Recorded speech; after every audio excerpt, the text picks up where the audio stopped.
You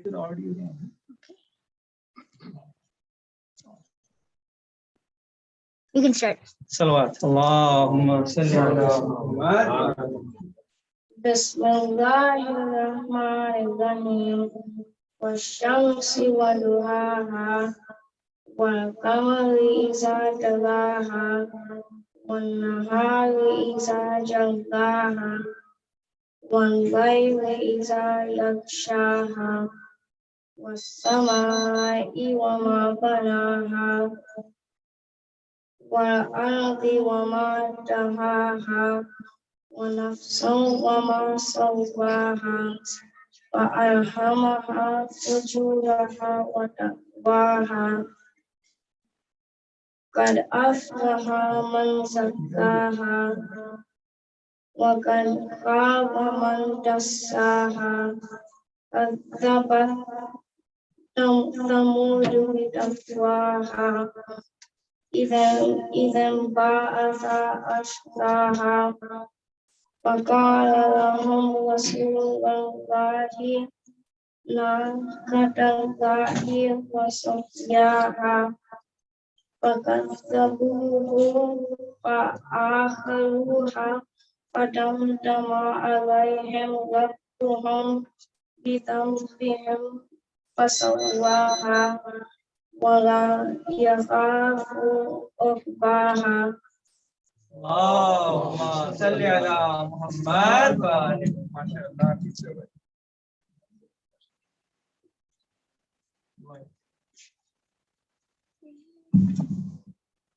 Link that sharing.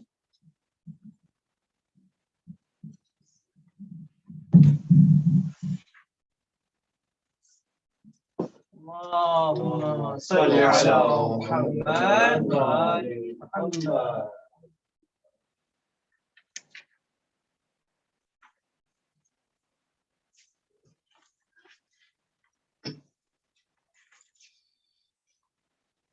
بسم الله الرحمن الرحيم.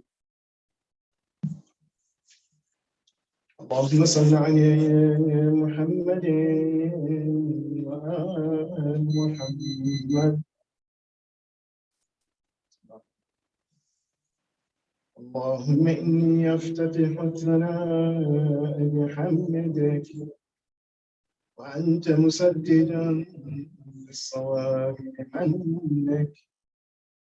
وأيقنت أنك أنت أرحم الراحمين في موضع العفو والرحمة، وأشد المعاقبين في موضع النكاح والنقمة، وأعظم المتجبرين في موضع الكبرياء والعظمة. اللهم أذنتني في دعائك ومسألتك، فاسمع يا سميع منحتي، وأجب يا رحيم دعوتي، وأقل يا غفور عثرتي.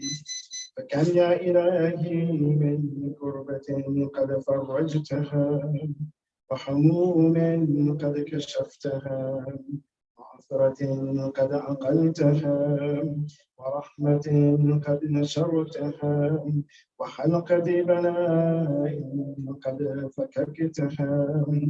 الحمد لله الذي لم يتخذ صاحبة ولا ولدا، ولم يكن له شريك في الملك، ولم يكن له ولي من الذل، كبره تكبيرا. الله أكبر. الله أكبر. الله أكبر. الحمد لله بجميع محامده كلها، على جميع نعمه كلها. الحمد لله الذي لا مضاد له في ملكي، ولا منازع له في عملي. الحمد لله الذي لا شريك له في خلقي، ولا شبيه له في عظمتي.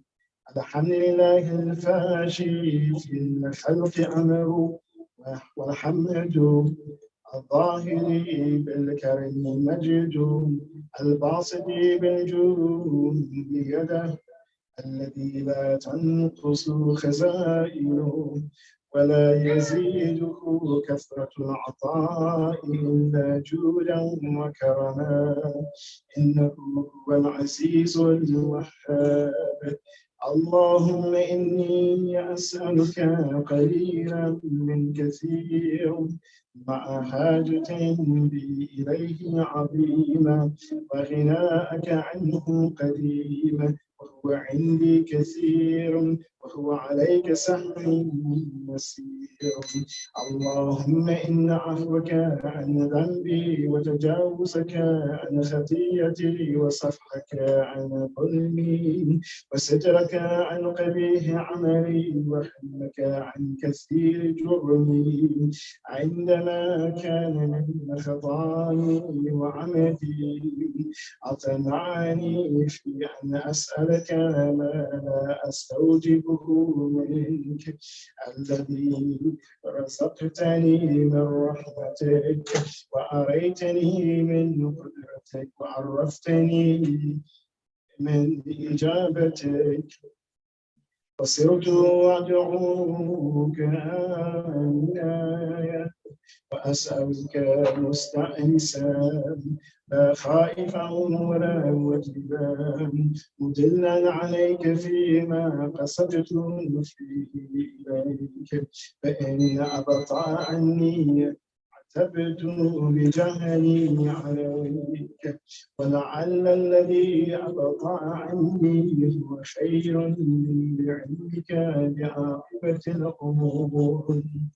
أفلم أرى مولا كريما أصبر على عبد أمين منك علي يا رب، إنك تدعوني فأولي عنك وتتحبب إلي فأتبغض إليك وتتودد إلي فلا أقبل منك، كأنني أتطول عليك فلن يمنعك ذلك من الرحمة والإحسان إلي وتفضلي علي بجودك وكرمك، فارحم عبدك الجاهل وجد عليه بفضل إحسانك، إنك جواد كريم. الحمد لله مالك الملك مجري الفلك مسخر الرياح فالق الإصباح بين الدين رب العالمين. الحمد لله على حلمه بعد علمه، والحمد لله على عفوه بعد قدرته، والحمد لله على طول أناته في غضبه وهو قادر على ما يريد. الحمد لله خالق الخلق باسط الرزق ذلك المصباح الجلال والإكرام والفضل والإنعام، الذي بعد فلا يرام وقرب فشهد النجوى تبارك وتعالى. الحمد لله الذي ليس له منازع يعادل ولا شبيه يشاكل ولا ظهير يعاضد، قهر بعزته العزام وتواضع بعظمته المعظم، فبلغ بقدرته ما يشاء.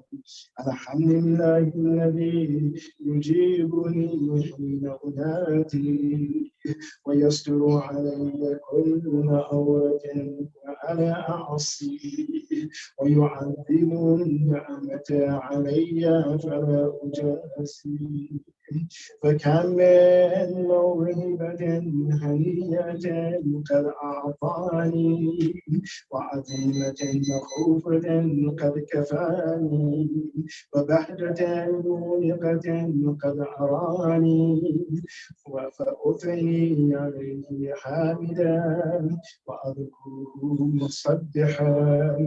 الحمد لله الذي لا يحتك حجابه ولا يغلق بابه ولا يرد سائله ولا يخيب آمله.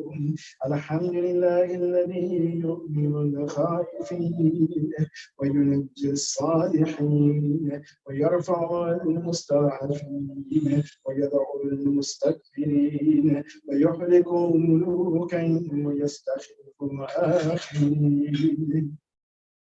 الحمد لله قاسم الجبارين مبين الظالمين مدرك الحاربين مكان الظالمين صديق المستصرخين موضع حاجات الطالبين معتمد المؤمنين.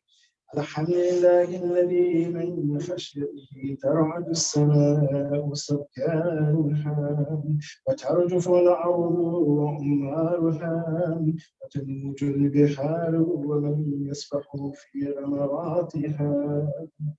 الحمد لله الذي هدانا لهذا وما كنا لنهتدي لولا أن هدانا الله. الحمد لله الذي يخلق ولم يخلق يرزق ولا يرزق ويطعم ولا يطعم ويميت الأحياء ويحيي الموتى وهو حي لا يموت بيده الخير وهو على كل شيء قدير. اللهم صل على محمد عبدك ورسولك وأمينك وصفيك وحبيبك وخيرتك من خلقك وحافظ سرك ومبلغ رسالاتك. أفضل وأحسن وأجمل وأكمل وأزكى وأنمى وأطيب وأطهر وأسلم وأكثر ما صليت وباركت وترحمت وتحننت وسلمت على أحد من عبادك وأنبيائك ورسلك وصفوتك وأهل الكرامة عليك من خلقك. اللهم وصل على علي أمير المؤمنين ووسيء رسول رب العالمين عبدك ووليك وأخي رسولك وحجتك على خلقك وآيتك الكبرى والنبي العظيم. وصل على صديقة الطاهرة فاطمة سيدة نساء العالمين. وصل على سبتي الرحمة وإمامي الهدى الحسن والحسين سيدي شباب أهل الجنة. وصل على أئمة المسلمين علي بن الحسين ومحمد بن علي وجعفر بن محمد وموسى بن جعفر وعلي بن موسى ومحمد بن علي وعلي بن محمد والحسن بن علي والخلف الحادي المهدي وجدك على عبادك وأمنائك في بلادك صلاة كثيرة دائمة. اللهم وصل على ولي أمرك القائم المؤمن والعدل المنتظر وحفه بملائكتك المقربين وأيده بروح القدس يا رب العالمين.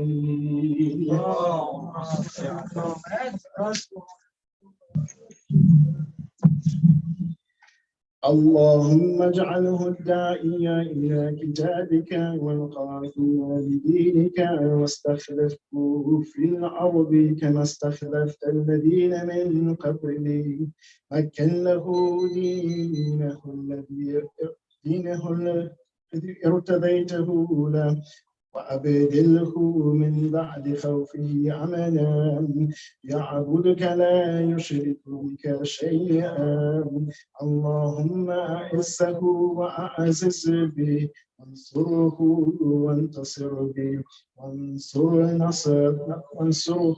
نصرا عزيزا وافتح له فتحا يسيرا واجعل له من لدنك سلطانا نصيرا. اللهم أظهر به دينك وسنة نبيك حتى لا يستخفي بشيء من الحق مخافة أحد من الخلق.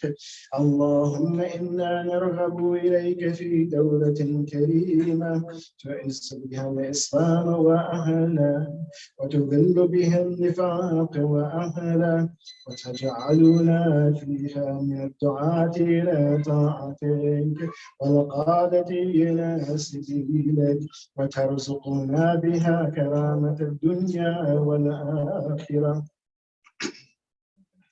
اللهم ما عرفتنا من الحق فحملنا وما قصرنا عنه فبلغنا.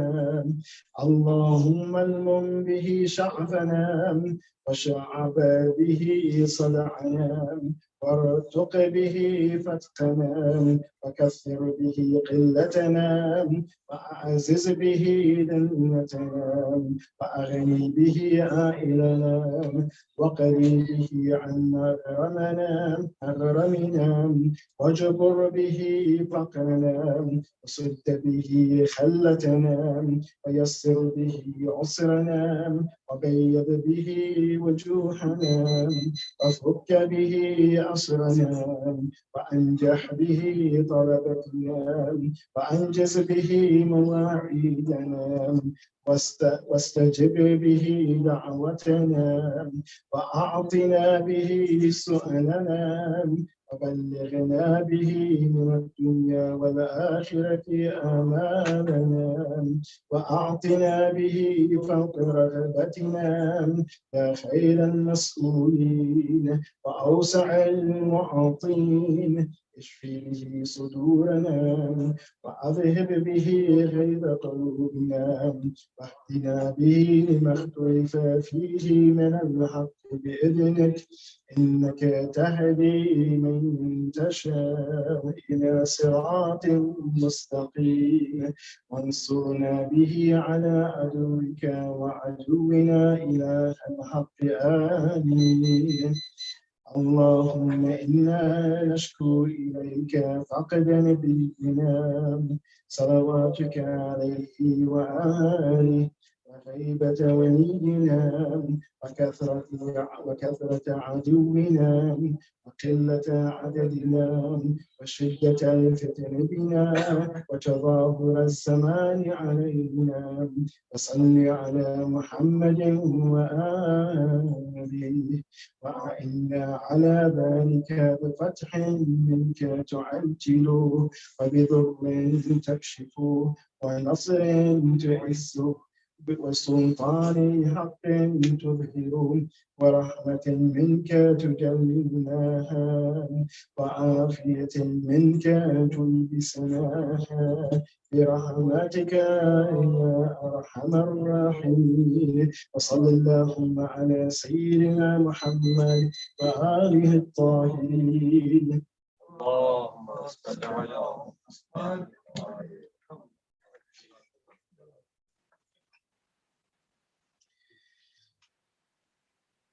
أعوذ بالله من الشيطان اللعين الرجيم.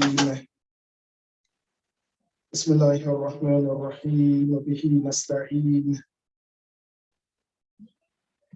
الحمد لله الذي جعل الحمل مفتاحا لذكري وسببا للمزيد من فضله ودليلا على آلائه وعظمته. ثم الصلاة والسلام على خير خلقه سيدنا ونبينا وحبيب قلوبنا أبي القاسم المصطفى محمد. اللهم صل على محمد وآل محمد وعلى آله الطيبين الطاهرين المعصومين لا سيما بقية الله في الأرضين أرواحنا له فداء.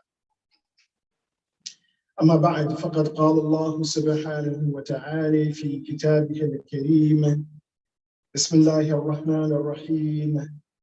قالوا يا أبانا ما لك لا تأمنا على يوسف وإنا له لناصحون ارسله معنا غدا يرتع ويلعب وإنا له لحافظون صدق الله العلي العظيم. اللهم صل على محمد وآل محمد.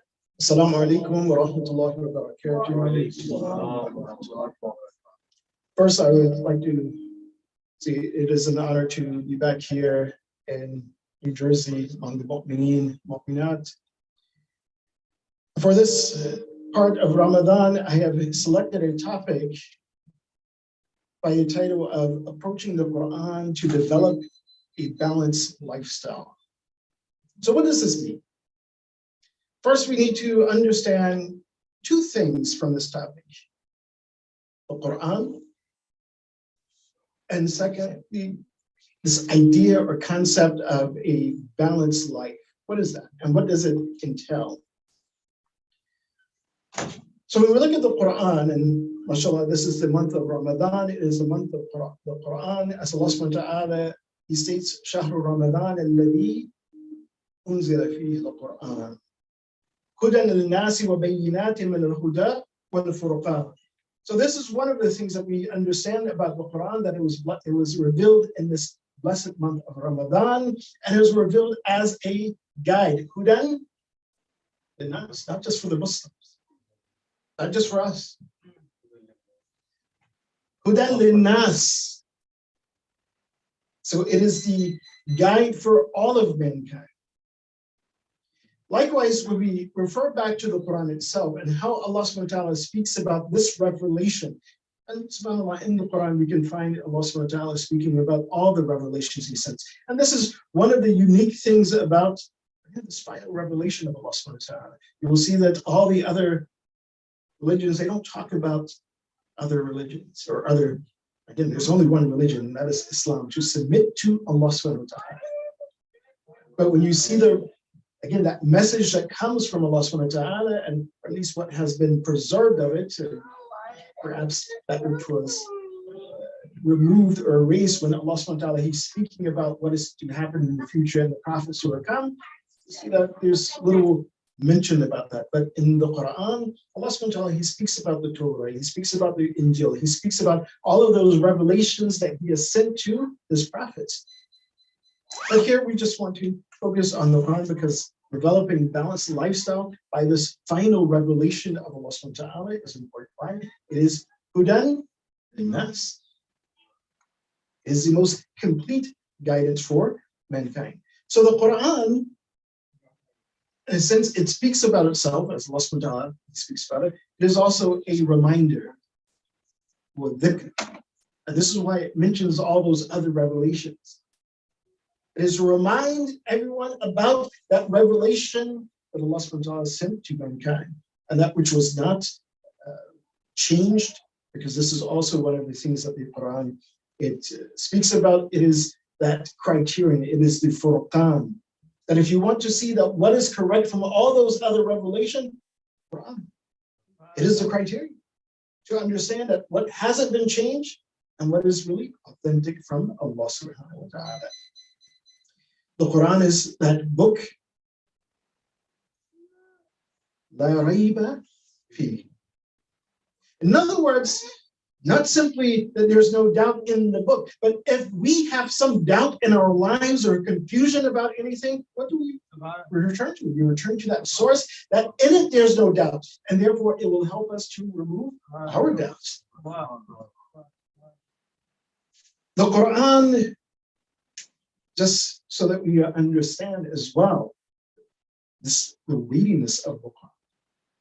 It is a book, it is a revelation like no other book and like no other revelation.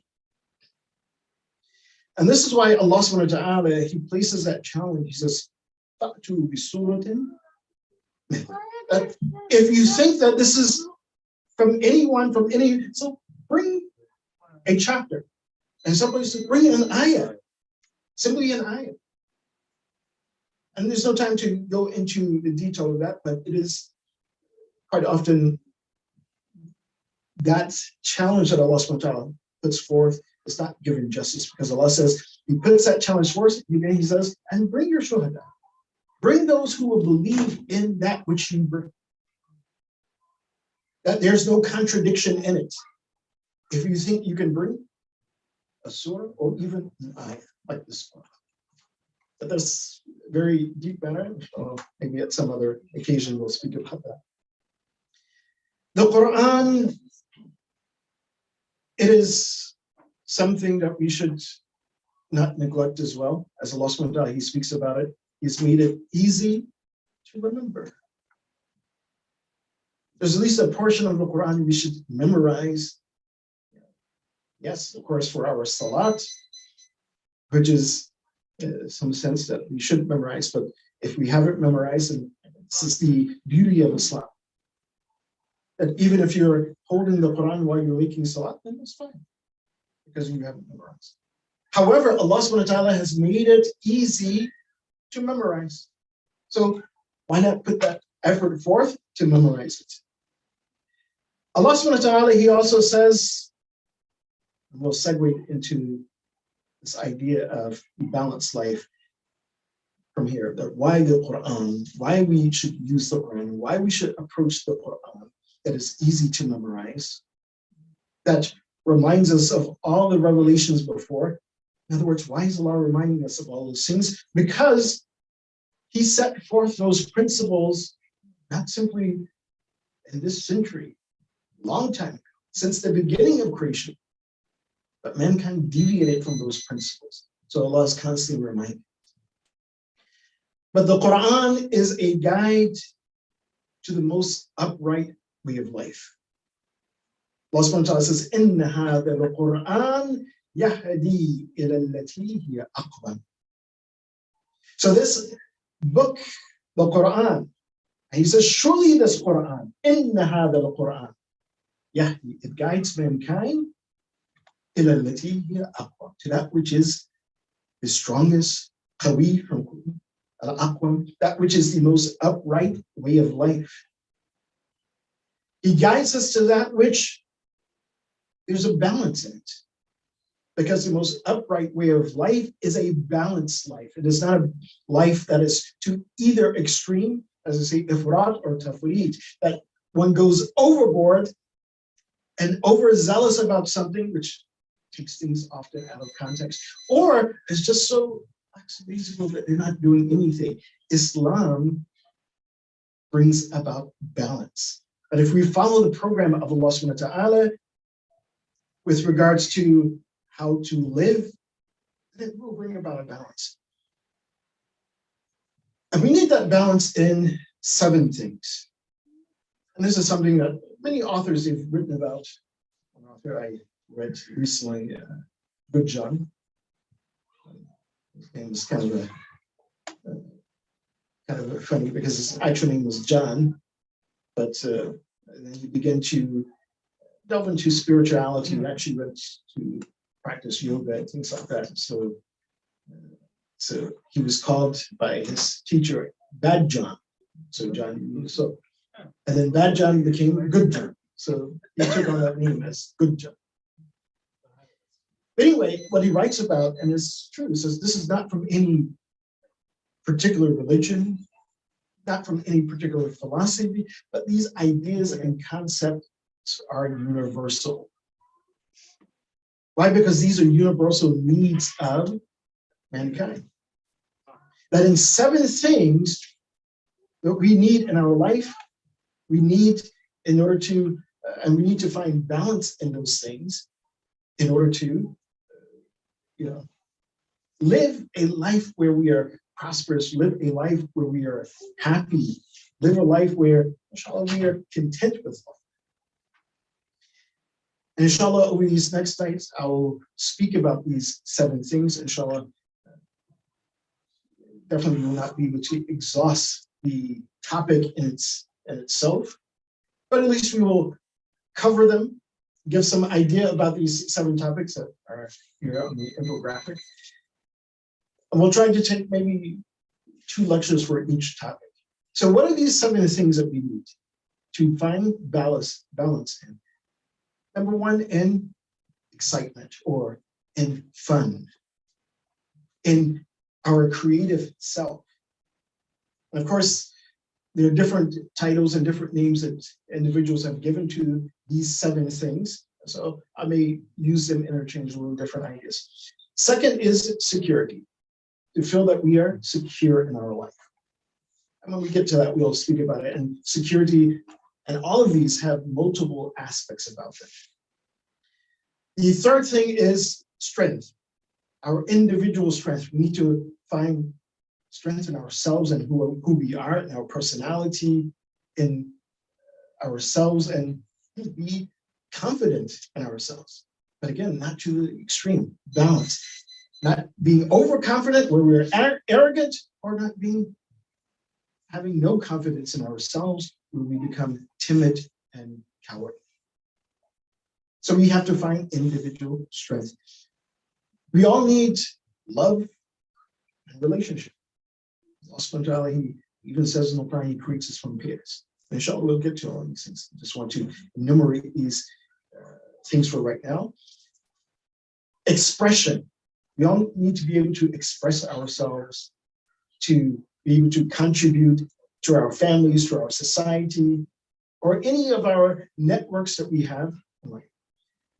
Third, sixth, we need to find balance in wisdom and growth. It's very important. Wisdom, knowledge, understanding, and growing as an individual. And seventh thing is that we need to find balance in spirituality. Now, interesting enough, as in these 7 aspects of human needs that we need to find balance in, Allah subhanahu wa ta'ala, in several places in the Quran, he speaks about this idea and concept of balance. He speaks about balance in creation itself when he says, وَالْأَرْضَ مَدَدْنَاهَا وَأَلْقَيْنَا فِيهَا رَوَاسِيَ وَأَبَتْنَا فِيهَا مِنْ كُلِّ شَيْءٍ مَوْزُونٍ. It says that we have spread the earth out, and we have cast it in with firm mountains. We've placed mountains in the earth, and we grew in it every kind of balanced thing. So everything is measured in this world. That whatever Allah subhanahu wa ta'ala has created in the heavens and the universe and this world and whatever is in it, he created it in measure. He has created it in balance. But here's the thing. In this universe, in this creation, that everything is flowing in balance, as it should. But sometimes the creation of Allah subhanahu wa ta'ala, which has the potential of the greatest balance, and I don't want to get too ahead of myself, part of that balance is in reflecting Allah subhanahu wa ta'ala, reflecting the names of Allah subhanahu wa ta'ala. And so that creation that has the greatest potential of that balance is quite often out of balance. And that is humanity. That is humanity. And when we are out of balance, what happens? We actually throw everything else out of balance. That if we're not in balance, just for example, with regards to our ability in this world, our usage of that risk and that sustenance and everything that Allah subhanahu wa ta'ala gives us, then what happens? We'll destroy the environment. We will destroy ecosystems, and we have. We will destroy each other, and we have. Because we're out of balance. But we have the greatest potential to be in balance, and by being in balance, we can, again, maintain the balance of everything else. And this is a great metaphor if we look at it. When Allah subhanahu wa ta'ala speaks about balance in creation, he says, well, look at this earth. And what keeps this earth in balance? It's moving. But right now, we don't feel it moving. We feel stable, secure. As the Earth is spinning on its axis, and as it is rotating around the sun, we don't get dizzy, do we? Because Allah subhanahu wa ta'ala has placed in this earth something that will hold that balance, and that is the mountains.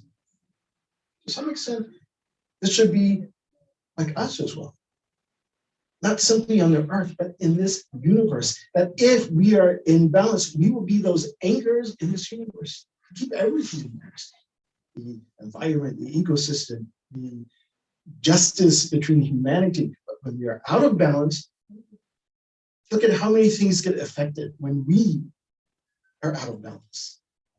So,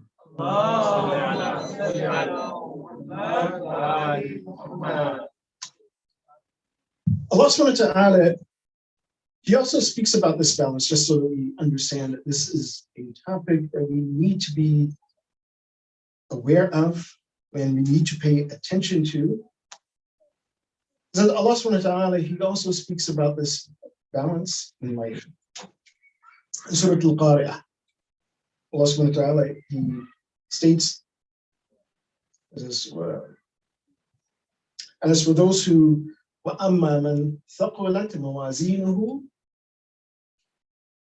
فهو في عيشة راضية وأما من خفت معيشته فأمه هاوية.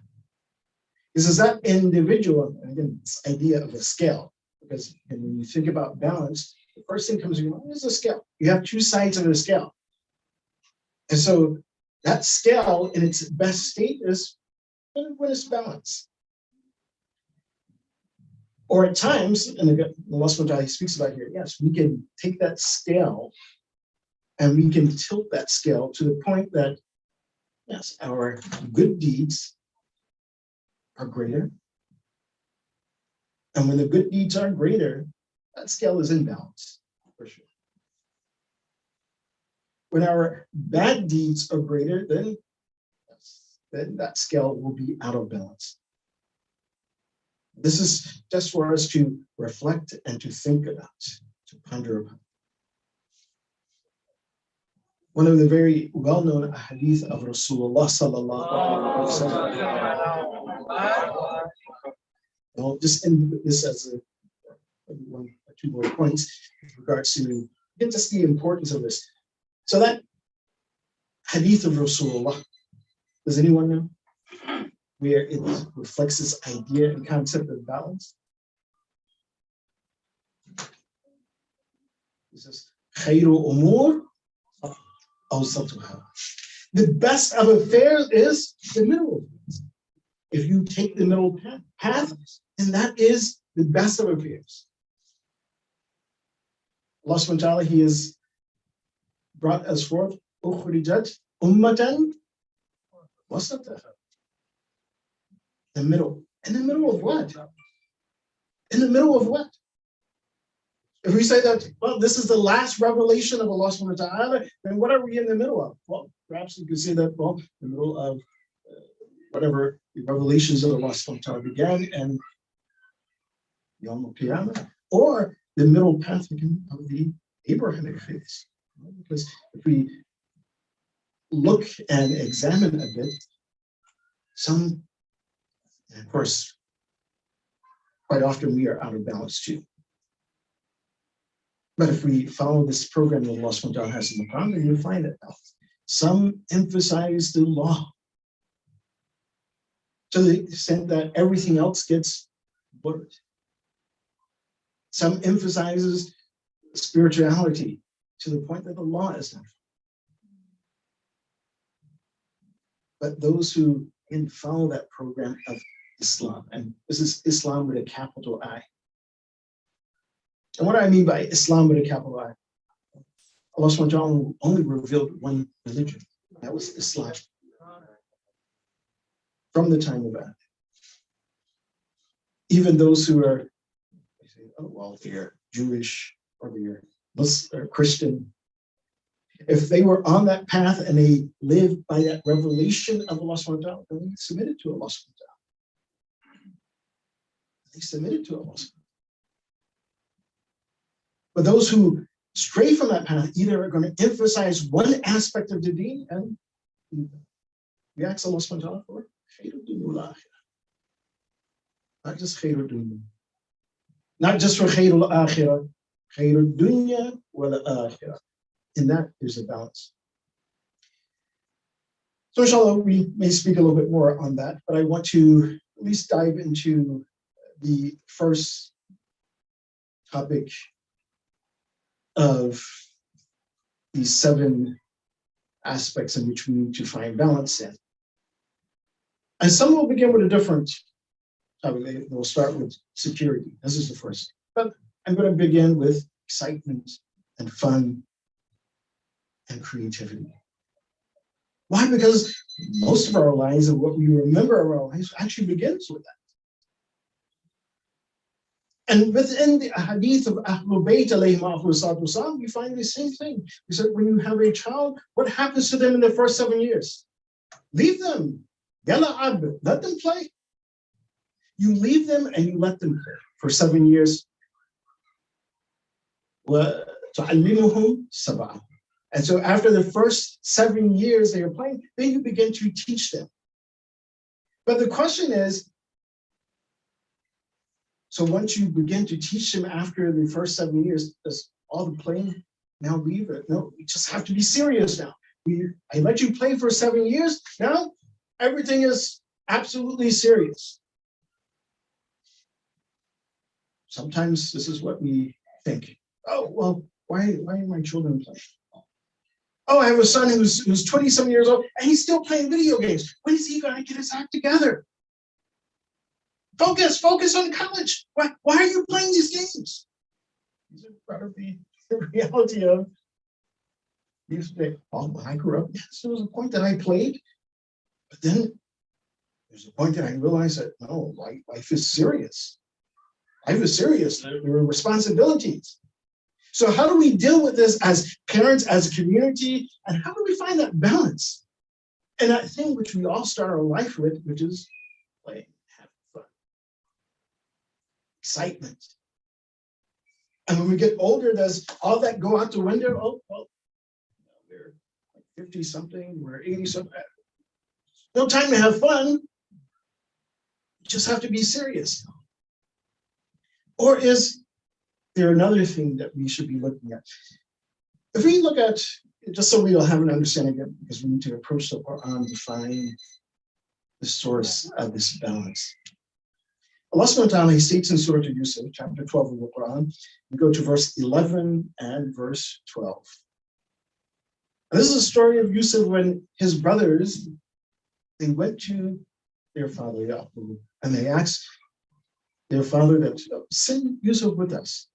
Tomorrow we're going out, we're going to watch the sheep, we heard, and something like that. So send Yusuf with us.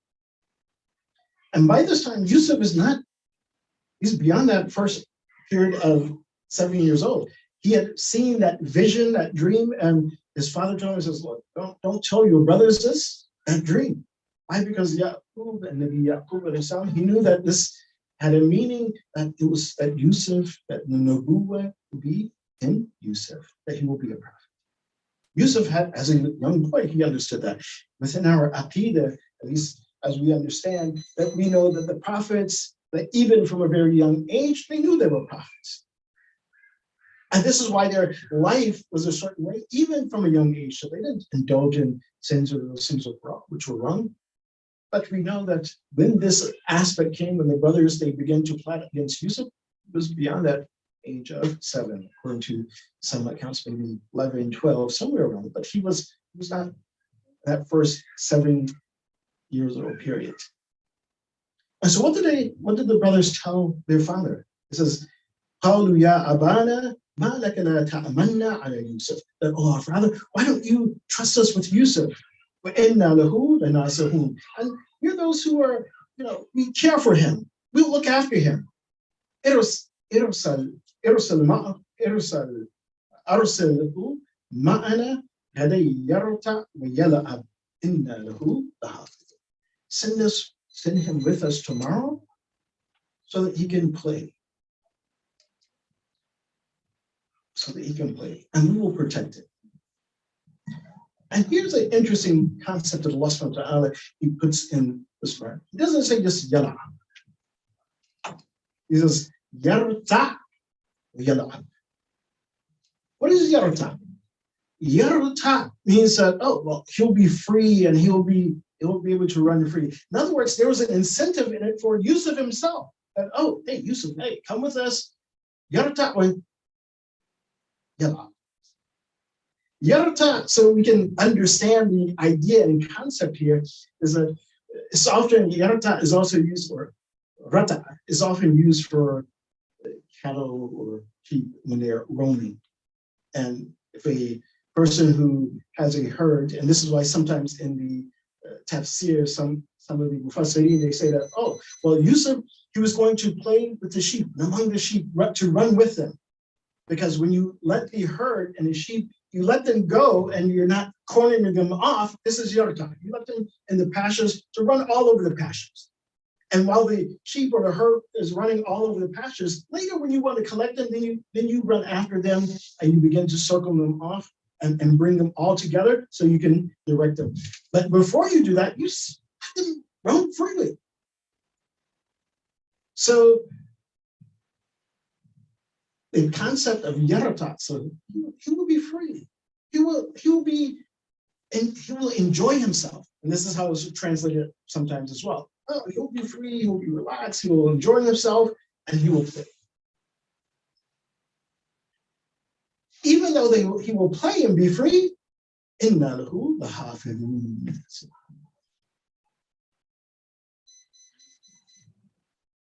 Unfortunately, we don't have a lot of time, but if we think of it, we should question, is there a contradiction here between this idea of rata, that use of yarata, wa inna lahu lahafidun, that we'll be free, but we will look after it. On one hand, it gives us an understanding of thought and a philosophy of striking that balance too within ourselves, within our tarbiyah, even of our youth and children. Yes, you have to give them some room. You can't smother them, because if you smother them, it's going to have all kind of negative repercussions. You give them some freedom, but at the same time, you're watchful, you're aware of them. Or even at times, you join them in their games, in their sports. We have examples of this from the Ma'sumin alayhi wasallam. Verse 1.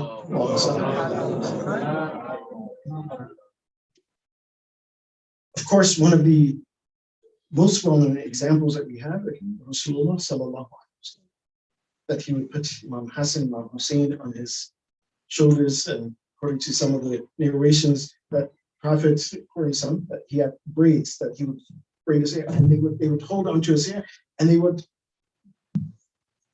steer him as if he's like a horse or camel, and the Prophet would play along with him. Or the Prophet would be with Imam Hassan Hussein, and the Prophet of Allah is helping Imam Hassan when he's wrestling. And some used to say, so, why are you helping the older against the younger? He says, Imam, and the Prophet of Allah sallallahu alaihi wasallam, he says, that's because Jibreel, he's helping Hussein. But nonetheless, the Prophet, he is engaged with these children, and they're young. I don't think that was the only time that they were playing, or they themselves engaged with others who were playing. I'll bring an example. But you give leeway, don't smother, but at the same time, be watchful, be aware. Why? Because in playing, there's benefits. So,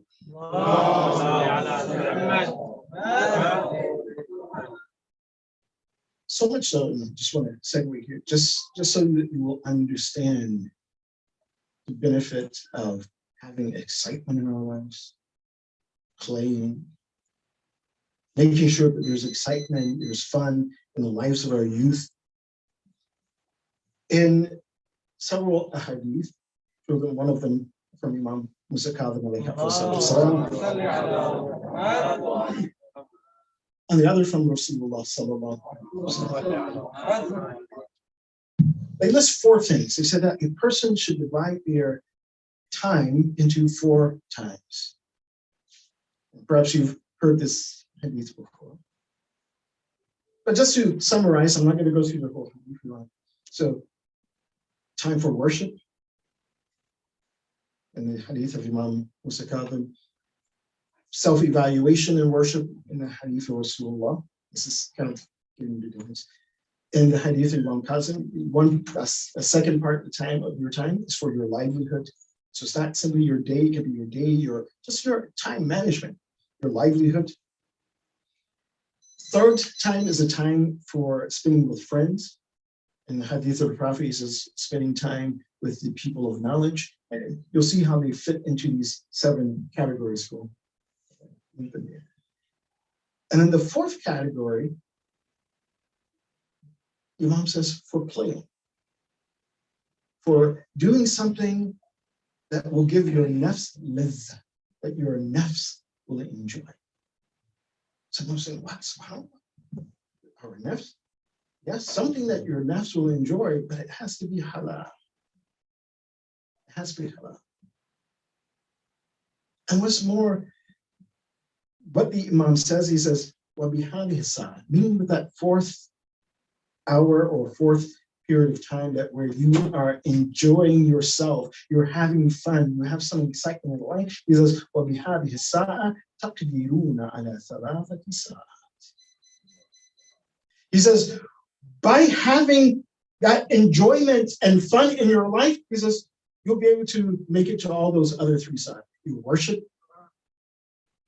It will rejuvenate you so that, oh yes, I want to worship. I want to take this time now and worship. It will rejuvenate you for your work and earning your livelihood. It will rejuvenate your relationship with your friends. So this is the way Imam Musa Kadhim alayhi he described it. He says that if you want to be successful in worship, in earning your livelihood, in your relationships, the 4th thing, love and relationship. You want to be successful in that, then you have to enjoy yourself. You have to have number 1 excitement. And all of these things are interrelated. You see? The wisdom that we learn from Ahlul Bayt. The way the Prophet of Allah, he starts that hadith, he says, إِذَا كَانَ الْمَرْءُ عَاقِلًا ينبغي أن يكون له 4 ساعات. The Prophet of Allah, he says that a person who's aqil, who's reasonable, whose mind is working, who's intelligent, then he will have these 4 things in his life. Meaning he will have that moment in which he enjoys himself, he has that excitement, he please, because it will help on all those other things. But if we remove that from our lives, then according to Rasulullah, we're not aqil. We're not thinking correctly. We're out of balance. If we remove that from our lives, then yes, we will drag our feet through to work, to the prayer mat, to pray. We will drag our feet in our relationships with one another. Why? Because we are perhaps bored, or either we don't have any enjoyment in life, or all of these things are dreary. We have to have that. And fortunately, our time is coming to a close, so we'll have to end here. But nonetheless, inshallah, tomorrow we will continue this topic on the first of the things that we need to find balance in, and we'll inshallah give more examples from the life of the Ma'sumin alayhi salatu wasalam. We ask Allah subhanahu wa ta'ala to forgive our sins and cover our shortcomings. We ask Allah subhanahu wa ta'ala to grant us our needs, to have mercy upon our deceased ones. We ask Allah subhanahu wa ta'ala to cure those who are ill among our friends and family members. We ask Allah subhanahu wa ta'ala to hasten the occurrence of Imam Zaman, make us among the helpers, his companions, and those who sacrifice our lives. Bismillah ar-Rahman ar-Rahim. اللهم اغفر ذنوبنا واستر عيوبنا وقضي حوائجنا واشفي مرضانا وارحم امواتنا وعجل فرج مولانا صاحب العصر والزمان وجامع الدعوات والانصار على المستشفين وتحت لواء بحق محمد